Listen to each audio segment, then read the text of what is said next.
الحمد لله رب العالمين نحمده ونستعينه ونستغفره ونعوذ بالله من شرور أنفسنا وسيئات أعمالنا من يهده الله فلا مضل له ومن يضلله فلا هادي له أشهد أن لا إله إلا الله وحده لا شريك له وأشهد أن محمدًا عبده ورسوله اللهم صل على محمد وعلى آل محمد وبارك وسلم عليه يا أيها الذين آمنوا اتقوا الله حق تقاته ولا تموتن إلا وأنتم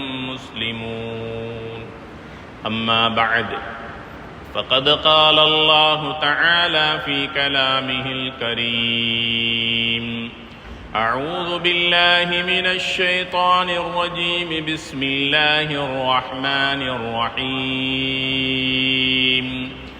إن الذين آمنوا وعملوا الصالحات كانت لهم جنات الفردوس نزلا خالدين فيها لا يبغون عنها حولا صدق الله العظيم قال النبي صلى الله عليه وسلم ألا كلكم راع وكلكم مسؤول عن رعيته رواه مسلم அளவற்ற அருளாளனும் நிகரற்ற அன்புடையோனுமாகிய எல்லாம் வல்ல அல்லாஹு தஆலாவின் பெயரால் இன்றைய குத்பா பிரசங்கத்தை ஆரம்பம் செய்கிறேன். எல்லா புகழும் புகழ்ச்சியும் உலகத்தை படைத்து பரிபாலித்துக் கொண்டிருக்கக்கூடிய ஏக வல்லனாம் அல்லாஹு தஆலா ஒருவனுக்கே உரித்தானது. அல்ஹம்துலில்லாஹ்.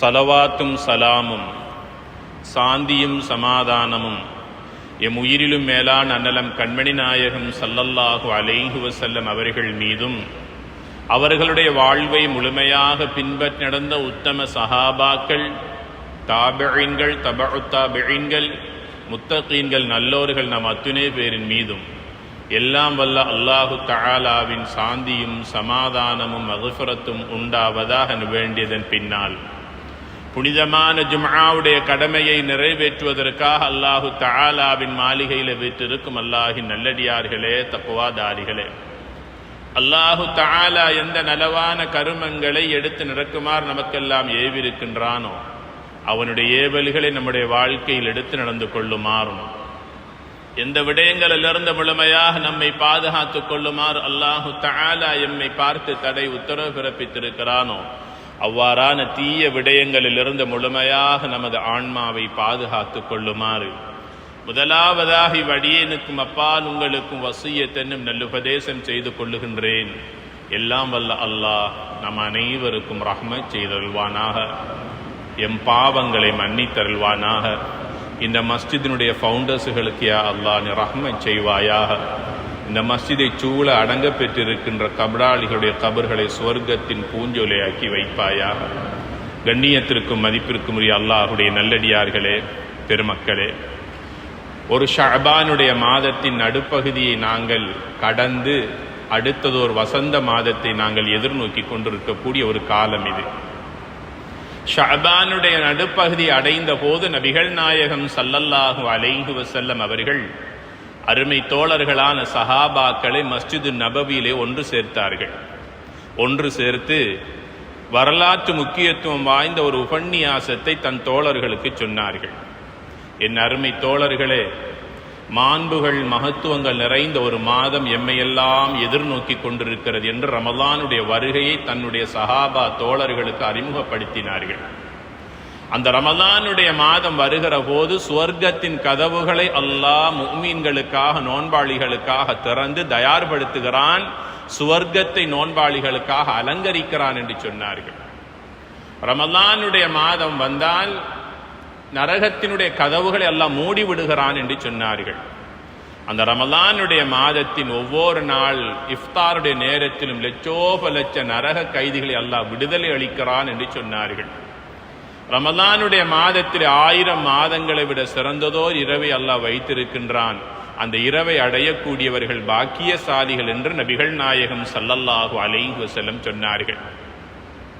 சொல்லி முடித்ததற்கு பிறகு அந்த சபை நடைபெற்று முடிந்ததற்கு பிறகு அந்த சபையில் இருந்த நபிகள் நாயகம் ஸல்லல்லாஹு அலைஹி வஸல்லம் அவர்களுக்கு மிக நெருக்கமான தோழர்களாக வாழ்ந்த இரு சஹாபாக்களில் ஒருவர் இப்னு மஸ்ஊத் ரலியல்லாஹு அன்ஹு அவர்கள், மற்றும் ஒரு சஹாபி அபூ உமாமா ரலியல்லாஹு அன்ஹு அவர்கள்.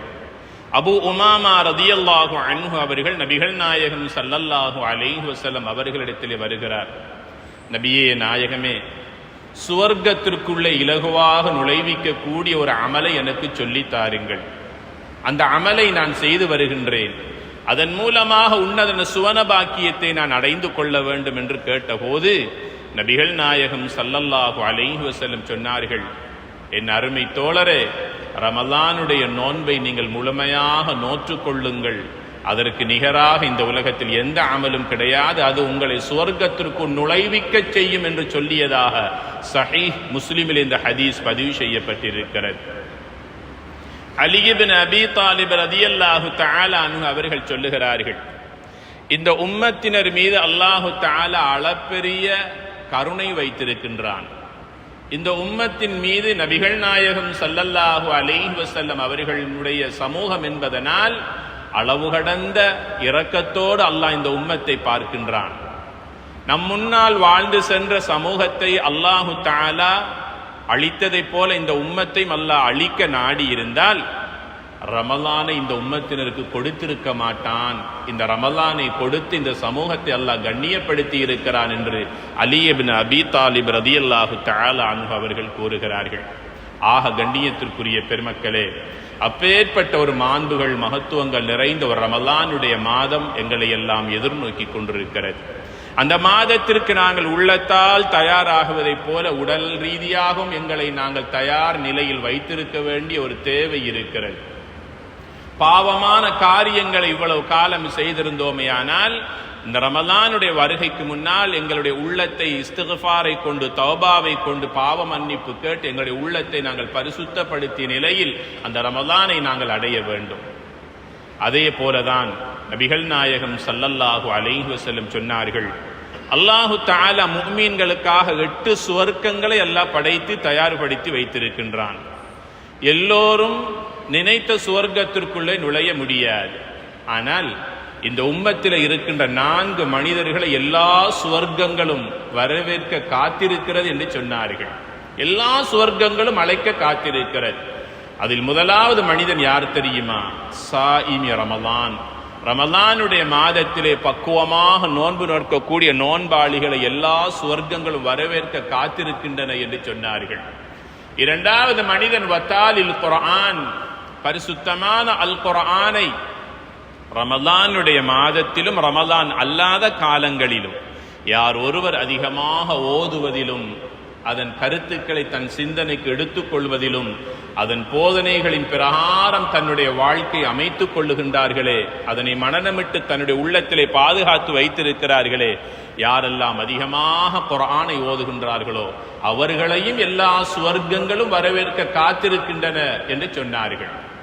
மூன்றாவது மனிதன் யார் என்றால் வஹாஃபிதுல் லிசான், தன்னுடைய நாவை பாதுகாத்துக் கொள்ளக்கூடிய மனிதர்கள். பொய் பேசுவதிலிருந்து, புறம் பேசுவதிலிருந்து, மற்றவர்களை பற்றி குறை பேசி திரிகின்ற அந்த இழி செயலிலிருந்து தன்னுடைய நாவை பாதுகாத்துக் கொள்ளக்கூடியவர்கள் எல்லா சுவர்க்கங்களுக்கும் நுழைகின்ற தகுதியை பெற்றவர்கள் என்று அல்லாஹுடைய தூதர் நபிகள் நாயகம் ஸல்லல்லாஹு அலைஹி வஸல்லம் சொன்னார்கள். நான்காவது மனிதன் வமுஅத்தில் ஜீரான், அல்லாஹ் கொடுத்த சொத்து செல்வங்களை தேவையுள்ள மக்களை அணுகி அவர்களுக்கு உதவி உபகாரம் செய்கின்ற இந்த மக்கள் இருக்கிறார்கள். உதவிகள் செய்கின்றவர்கள், தனவந்தர்கள், தர்மசாலிகள், பரோபகாரிகள், இவர்களுக்கும் அந்த எல்லா சுவர்க்கங்களும் அவரை அழைக்கின்ற பாக்கியத்தை பெற்ற ஒரு தகுதியான மனிதராக இருக்கிறார் என்று நபிகள் நாயகம் ஸல்லல்லாஹு அலைஹி வஸல்லம் சொன்னதாக இப்னு மாஜாவில் இந்த ஹதீஸ் பதிவு செய்யப்பட்டிருக்கிறது. இந்த 4 வகையான மனிதர்களுள் நாம் 4 வகையிலே இடம்பெறுவதற்கு நமக்கு தகுதி இருக்க வேண்டும். முதலாவது, ரமலான் எங்களிடத்தில் வருகின்ற போது அந்த நோன்பாக பக்குவமாக நோற்றுக் கொள்ளுகிற போது முதலாவது தகுதியை நாங்கள் பெற்றுக் கொள்கிறோம். இரண்டாவது, வத்தாலில் குர்ஆன், பரிசுத்தமான குர்ஆனை நாங்கள் ரமலானுடைய காலத்திலும் ரமலான் அல்லாத காலங்களிலும் தினமும் காலை மாலை எல்லா நேரங்களிலும் அல் குர்ஆனை ஓதி வருகின்ற போது அந்த சுவர்க்கங்களுக்குள் நுழைகின்ற 2ஆம் தகுதியை நாங்கள் பெற்றுக் கொள்ளுகின்றோம். மூன்றாவது, பொய் பேசுவதிலிருந்து, பாவமான காரியங்களை, அசிங்கமான வார்த்தைகளை பேசுவதிலிருந்து நம்முடைய நாவை பாதுகாத்துக் கொள்ளுகிற போது 3ஆவது தகுதியை நாங்கள் பெற்றுக் கொள்கின்றோம். 4ஆவது ஒரு தகுதி இருக்கிறது. அல்லாஹ் தந்த சொத்து செல்வங்களை தேவையுள்ள மக்களுக்கு, மிஸ்கீன்களுக்கு, ஏழைகளுக்கு, எளியவர்களுக்கு, ஃபக்கீர்களுக்கு, விதவைகளுக்கு, அனாதைகளுக்கு என்று தேவையுள்ள மக்களுக்கு, கடனாளிகளுக்கென்று அந்த உதவியை நாங்கள் அவர்களுக்கு செய்கிற போது 4ஆவது தகைமையும் நாங்கள் பெற்றுக்கொள்கிறோம். ஆக மொத்தத்தில் 8 சுவர்க்கங்களும் அழைப்பதற்கு தகுதியான ஒரு சீதேவியாக நாங்கள் கருதப்படுவதற்கான ஒரு வாய்ப்பை அல்லாஹ் எங்களுக்கு தர இருக்கிறான். அல்லாஹு தஆலா பரிசுத்தமான அல் குர்ஆனில் கூறுகின்றான், வல் முகீமீன ஸ்ஸலாத வல் முஅத்தூன ஸகாத வல் முஃமினூன பில்லாஹி வல் யௌமில் ஆகிர் உலாயிக ஸனுதீஹிம் அஜ்ரன் அதீமா.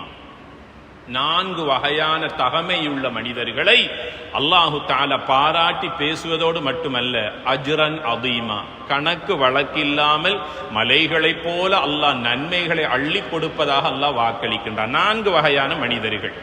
அந்த 4 வகையான மனிதர்கள் யார்? நிச்சயமாக வேறு யாரும் அல்ல, அது நாம் தான். அந்த தகுதி எங்களுக்கு இருக்கிறது என்பதை இந்த நேரத்திலே நாங்கள் உறுதியாக நினைத்துக் கொள்ளலாம். அந்த 4 தகுதிகளை அல்லாஹு தஆலா தன்னுடைய அடியார்களை பார்த்து சொல்லுகின்றான். முதலாவது மனிதன் யார்? வல் முகீமீன ஸலா, நிரந்தரமாக பேணுதலாக தொடராக தொழுகின்ற தொழுகையாளிகளை பார்த்து அல்லாஹ் சொல்லுகின்றான். தொடராக தொழுகின்ற தொழுகையாளிகளுக்கு அல்லாஹ் மகத்தான கூலியை வைத்திருக்கின்றான். 2வது தகைமை வல் முஅத்தூன ஸகா, ஸகாத்தை கணக்கிட்டு தேவையான மக்களுக்கு பங்கீடு செய்வதற்கு யாரெல்லாம் அந்த ஏழை வரியாம் ஜக்காத்தை உரிய முறையில் கரெக்டாக நிறைவேற்றிக் கொள்கிறார்களோ இவர்களுக்கு அல்லாஹு தஆலா மகத்தான கூலியை கொடுக்கின்றான்.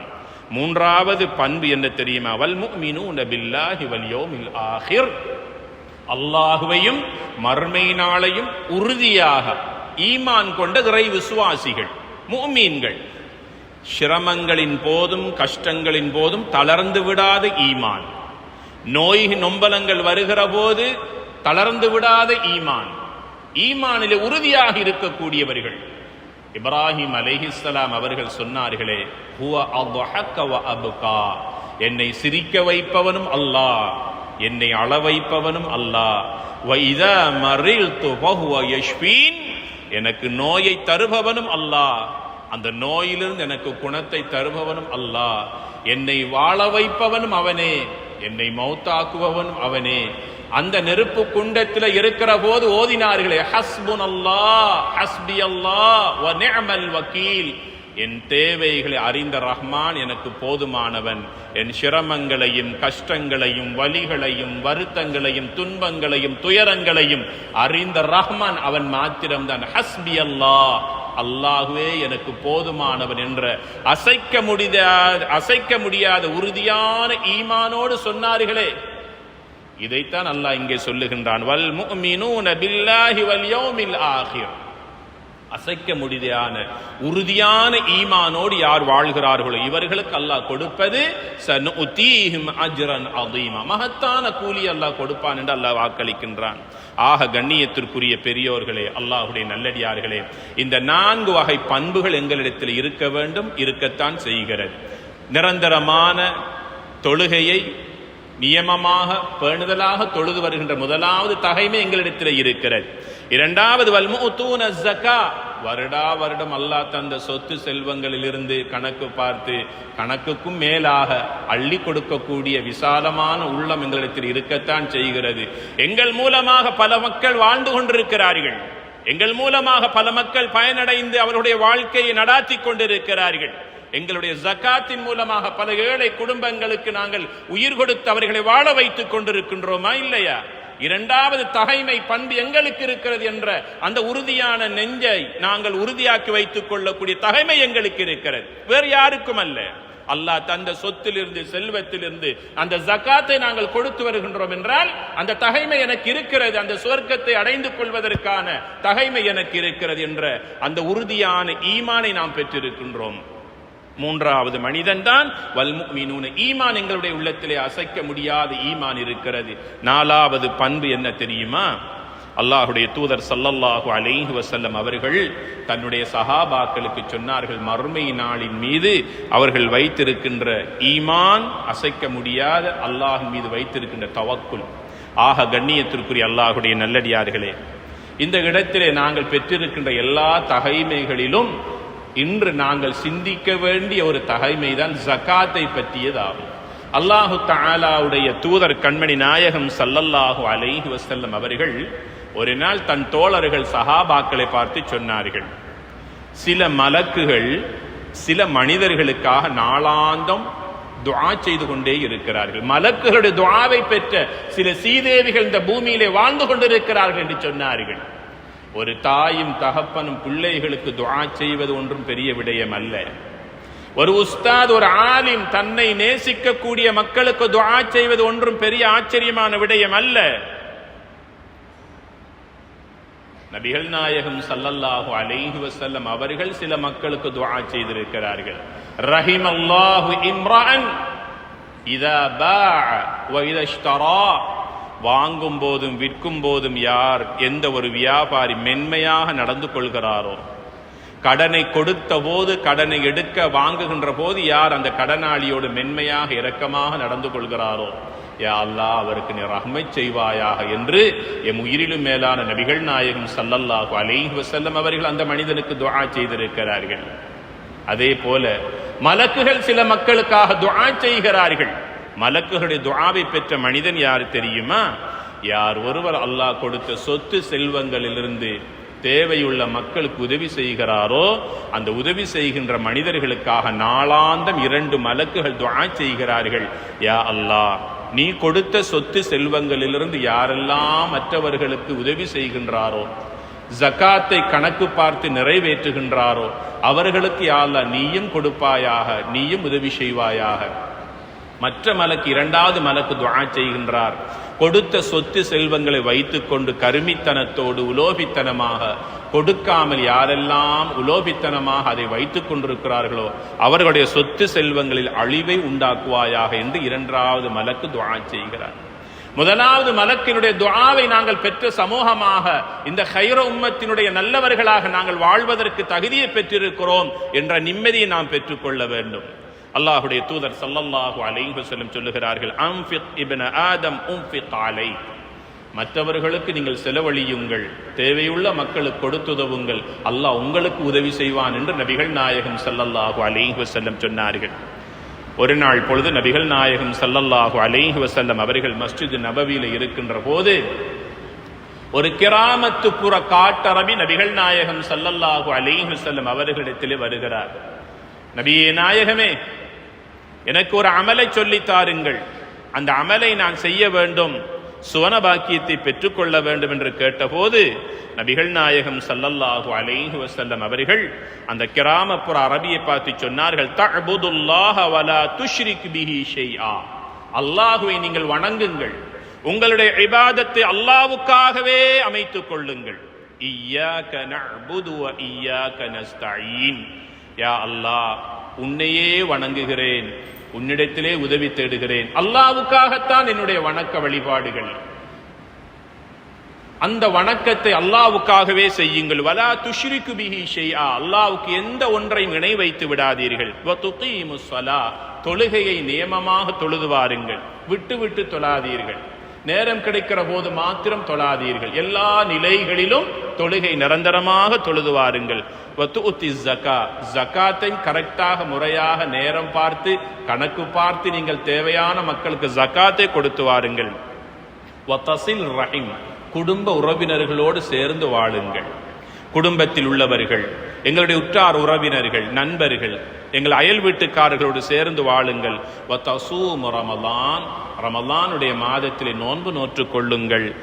இதன் மூலமாக அல்லாஹு தஆலா உன்னத சுவன பாக்கியத்தை தருவான் என்று சொன்ன போது அந்த கிராமவாசி சத்தியமிட்டு சொன்னார், வல்லதி நஃப்ஸி பியதி, என்னுடைய உயிர் யார் கைவசம் இருக்கிறதோ அந்த அல்லாஹ் மீது சத்தியமாக இந்த அமல்களுக்கு மேல நான் வேற ஒன்றையுமே அதிகமாக செய்ய மாட்டேன், இவ்வளவும் எனக்கு போதும் நான் சொர்க்கம் நுழைவதற்கு என்று நபிகள் நாயகம் ஸல்லல்லாஹு அலைஹி வஸல்லம் அவர்களுக்கு முன்னால் சொல்லிவிட்டு சொல்லுகின்ற போது நபிகள் நாயகம் ஸல்லல்லாஹு அலைஹி வஸல்லம் சூழ இருந்த சஹாபாக்களை பார்த்து சொன்னார்கள், என் அருமை தோழர்களே, சொர்க்கவாதியை நீங்கள் பார்க்க வேண்டும் என்றால் இவரை பாருங்கள் என்று நபிகள் நாயகம் ஸல்லல்லாஹு அலைஹி வஸல்லம் சொன்னார்கள். ஆக கண்ணியத்திற்குரிய பெருமக்களே, ஜகாத்தையும் தொழுகையையும் அல்லாஹ் குர்ஆனிலே இரண்டாகவே சேர்த்தே சொல்லி இருக்கின்றான். அகீமுஸ் ஸலா வ ஆத்துஸ் ஸகா, தொழுகையை நிலைநிறுத்துங்கள், ஜகாத்தை கொடுத்து வாருங்கள். எங்கெல்லாம் பரிசுத்தமான அல் குர்ஆனில் தொழுகையை பற்றி சொல்லப்பட்டிருக்கிறதோ அங்கெல்லாம் ஜகாத்தையும் அல்லாஹ் இணைத்தே சொல்லி இருக்கின்றான். ஏன் தெரியுமா? இரண்டையும் தனியாக செய்வதை விட கூட்டாக செய்வதில் அதிக நன்மை உண்டு என்று நபிகள் நாயகம் ஸல்லல்லாஹு அலைஹி வஸல்லம் சொல்லுகிறார்கள். ஸலாத்துல் ஃபத் தஃதலு மின் ஸலாத்தில் ஃபத் பி 27 தரஜா. தனித்து தொழுவதை விட ஜமாஅத்தோடு சேர்ந்து தொழுவதில் 27 மடங்கு நன்மை என்று அல்லாஹ்வுடைய தூதர் நபிகள் நாயகம் ஸல்லல்லாஹு அலைஹி வஸல்லம் சொல்லுகிறார்கள். தனித்து தொழாதீர்கள், கடமையை நிறைவேற்றிய நன்மை கிடைக்குமே தவிர அதிக நன்மை உண்டு எதிலே தெரியுமா? ஜமாஅத்துடைய தொழுகையில் என்று நபிகள் நாயகம் ஸல்லல்லாஹு அலைஹி வஸல்லம் சொல்லிவிட்டு தனித்து தொழுவதை விட ஜமாஅத்தோடு தொழுங்கள் என்று எங்களுக்கு ஆர்வமூட்டி இருக்கிறார்கள். அதே போலதான் ஜகாத்தும் இருக்கிறதே. தனியாக நாங்கள் மக்களுக்கு தேடி சென்று கொடுப்பதை விட ஒரு சங்கமாக, ஒரு சபையாக, ஒரு மஸ்ஜிதினுடைய நிர்வாகத்தினூடாக, ஒரு கட்டமைப்பினூடாக அந்த ஜகாத்தை நாங்கள் கூட்டு ஜகாத்தாக நிறைவேற்றுகிற போது அது தேவையான மக்களுடைய அந்த பல தேவைகளை அது நிறைவேற்றி கொடுக்கும் என்பதனை அல்லாஹ்வுடைய தூதர் நபிகள் நாயகம் ஸல்லல்லாஹு அலைஹி வஸல்லம் வாழ்க்கையிலிருந்து நாங்கள் படித்துக் கொள்ளுகிறோம். அப்துர் ரஹ்மான் இப்னு அவுஃப் ரலியல்லாஹு தஆலா அன்ஹு அவர்கள் மதீனாவிலே வாழ்ந்த ஒரு செல்வந்தராக வாழ்ந்தவர்கள். நபிகளாருடைய வாழ்க்கையிலே மிக மறக்க முடியாத ஒருவராக வாழ்ந்தவர்கள் அப்துர் ரஹ்மான் இப்னு அவுஃப் ரலியல்லாஹு தஆலா அன்ஹு அவர்கள். ஒரு நாள் பொழுது நபிகள் நாயகம் ஸல்லல்லாஹு அலைஹி வஸல்லம் அவர்கள் மதீனாவிலே வாழ்ந்த செல்வந்தர்களுடைய வீடுகளுக்கு ஜகாத்தை வசூலிப்பதற்காக மதீனாவிலே இருந்த மிக பெரும் பணக்காரர்கள் ஒருவரான அப்துர் ரஹ்மான் இப்னு அவுஃப் ரலியல்லாஹு தஆலா அன்ஹு அவர்களை பொறுப்பு சாட்டினார்கள். சென்று ஜகாத்தை வசூலித்துக் கொண்டு வாருங்கள் என்று அவருடைய கையிலே பொறுப்பு கொடுத்தார்கள். பின்னால 4 சஹாபாக்களை அனுப்பி வைத்தார்கள். அப்துர் ரஹ்மான் இப்னு அவுஃப் ரலியல்லாஹு அன்ஹு அவர்களுக்கு உதவியாக ஜுபைர் இப்னு அவ்வாம் ரலியல்லாஹு அன்ஹு அவர்களையும், அப்துர் ரஹ்மான் இப்னு ரவாஹா ரலியல்லாஹு அன்ஹு அவர்களையும், அபூதர் அல் கிஃபாரி ரலியல்லாஹு அன்ஹு அவர்களையும் நபிகளார் ஸல்லல்லாஹு அலைஹி வஸல்லம் அவர்கள் வழி அனுப்பி வைத்தார்கள். அப்துர் ரஹ்மான் இப்னு அவுஃப் ரலியல்லாஹு அன்ஹு அவர்கள் ஜகாத்தை வசூலிப்பார்கள். நீங்கள் பெயரோடு யார் எவ்வளவு தந்தார்கள் என்பதை நீங்கள் எழுதிக் கொள்ளுங்கள் என்று 3 சஹாபாக்களை அந்த கூட்டு ஜகாத்தின் மூலமாக இந்த உம்மத்தினருக்கு கிடைக்க வேண்டிய பலன்கள், பயனாளிகள் பூரண பயனை பெற வேண்டும் என்பதற்காக அந்த கூட்டு ஜகாத் வழிமுறையை தன் தோழர்களுக்கு வழிகாட்டி அதனை நல்ல முறையில் வெற்றிகரமாக செயல்படுத்தினார்கள் நபிகள் நாயகம் ஸல்லல்லாஹு அலைஹி வஸல்லம் அவர்கள். கண்ணியத்திற்குரிய பெருமக்களே, அந்த கூட்டு ஜகாத்துடைய முறை நபிகள் நாயகம் ஸல்லல்லாஹு அலைஹி வஸல்லம் வாழ்க்கையில் இருந்தது. அவர்களுடைய வஃபாத்துக்கு பிறகு நேர்வழி நடந்த குலஃபாஉர் ராஷிதீன்களுடைய 4 கலீஃபாக்களுடைய ஆட்சி காலத்திலும் இந்த கூட்டு ஜகாத் நடைமுறையில் இருந்தது. அவர்களுடைய 4 நேர்வழி நடந்த 4 ஹலீஃபாக்களுடைய வாழ்க்கைக்கு பிறகு உமையாக்களுடைய ஆட்சியிலும் விசேஷமாக உமர் பின் அப்துல் அசீஸ் ரஹ்மத்துல்லாஹி அலைஹி அவருடைய ஆட்சி காலத்திலுமாக அது தொடராக இருந்து வந்தது. தாத்தாரிகளுடைய படையெடுப்புக்கு பிறகு அதில் சில பலகீனங்கள் ஏற்பட்டு அவ்வப்போது அது தொய்வு நிலைக்கு ஆளாக்கப்பட்டது. கண்ணியத்திற்குரிய அல்லாஹுடைய நல்லடியார்களே, கடந்த காலங்களைப் போல இந்த வருடமும் இன்ஷா அல்லாஹ் உங்களுடைய கூட்டு ஜக்காத்தின் மூலமாக எத்தனையோ பல பயனாளிகளுக்கு உங்களுடைய ஜக்காத்தை நீங்கள் அவர்களுக்கு கொடுத்துதவுகின்ற போது நல்ல பயனை பெறுவார்கள். ஜக்காத்துடைய நோக்கம் என்ன தெரியுமா? ஒருவருடைய தேவையை முழுமையாக நிறைவேற்றுவதுதான். ஒருவருக்கு என்ன தேவை இருக்கிறதோ அந்த தேவையை அவர் முழுமையாக நிறைவேற்றுவதுதான். அந்த ஜக்காத்தை பெறுவதற்கு தகுதியுள்ள மக்கள் இந்த சமூகத்திலே இன்று ஏங்கிக் கொண்டிருக்கிறார்கள். ரமலானுடைய வருகையை எதிர்பார்த்து கொண்டிருக்கிறார்கள். அவர்களுடைய கஷ்டத்தையும் துன்பத்தையும் கவலைகளையும் கண்ணீரையும் துடைப்பதற்கு இப்போதிருந்தே எங்களுடைய ஜக்காத்தை கணக்கிடுவதிலும் எவ்வளவு கொடுக்க வேண்டும், யாரிட கையிலே ஒப்படைக்க வேண்டும், அமானிதம் பேணி யாரெல்லாம் நடக்கின்றார்களோ அந்த சபையிலே அந்த மஸ்ஜிதிலே கொடுத்து அந்த ஜக்காத்தை மக்கள் மயப்படுத்துவதற்கு நாம் அனைவரும் இந்த காலத்தை பொறுமதி உள்ளதாக்கி கொண்டு அதற்கு தயாராகுவோமாக. எல்லாம் வல்ல அல்லாஹ் நம் அனைவருக்கும் அதற்கு உதவி செய்தல்வானாக. யா அல்லாஹ், எங்கள் பாவங்களை மன்னிப்பாயாக, எங்கள் பெற்றோர்களுடைய பாவங்களை மன்னிப்பாயாக, எங்களில் இருக்கின்ற நோயாளிகளுக்கு உடல் சுகத்தை கொடுத்தல்வாயாக, எங்களை விட்டு மரணித்தவருடைய கபர்களை சுவர்க்கத்தின் பூஞ்சோலையாக்கி வைப்பாயாக. யா அல்லாஹ், ரஜபிலே எங்களுக்கு நீ பரக்கச் செய்ததை போல மலர்ந்திருக்கின்றது ஷஅபானிலும் எங்களுக்கு நீ பரக்கச் செய்வாயாக. புண்ணியங்கள் பல பூத்துக் குலுங்குகின்ற ரமலானுடைய காலத்தை அல்லாஹ் எந்த விதமான சிரமமும் இன்றி கஷ்டங்களும் இன்றி இந்த வருடமும் நோக்கக்கூடிய பாக்கியத்தை தந்தல்வாயாக. எங்கள் அனைவருடைய பாவங்களை மன்னித்தல்வாயாக. கடந்த காலங்களை விட எதிர்வருகின்ற காலங்கள் எங்களுக்கும் எங்கள் சமூகத்தினருக்கும் யா அல்லாஹ் விமோசனமுள்ள மகிழ்ச்சிக்குரிய காலமாக்கி தந்தல்வாயாக. உன்னை இபாதத் செய்யக்கூடிய சாலிஹான மக்கள் கூட்டத்தில் நம் அனைவர்களும் சேர்த்தல்வாயாக. வ ஆகிர் தஅவானா அல்ஹம்துலில்லாஹி ரப்பில் ஆலமீன்.